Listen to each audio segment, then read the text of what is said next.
Again, pick front plane, pick sketch, go to slots.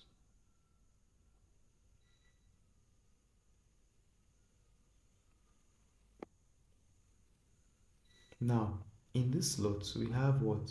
Straight slot, center point slot, 3-point arc slot, and what? Center point arc slot. They are very similar to the arcs too. Now, this one is looking like this. Now, this straight slot is definitely going to form a straight line slot.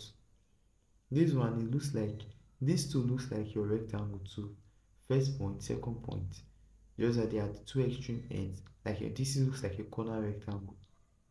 And this one looks like your center point rectangle. This one looks like your arc, where you have 3-point arc and 3-point center arc. Or center point 3 arc.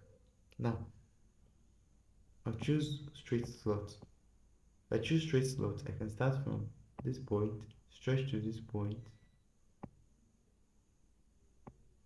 Good.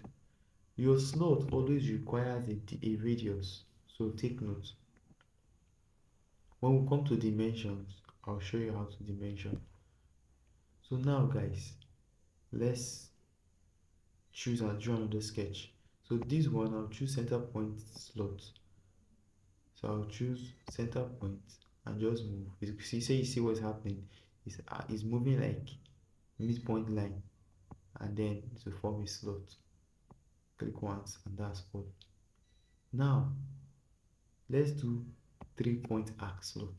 This one requires you to specify how many points. 3 points. So let's say 1, and then 2, and then the last point 3, and then I get my slot. The last one here is what? Center point arc slot. So it requires me to select a center point, then next point, which is actually second point, and here, and then we have our what?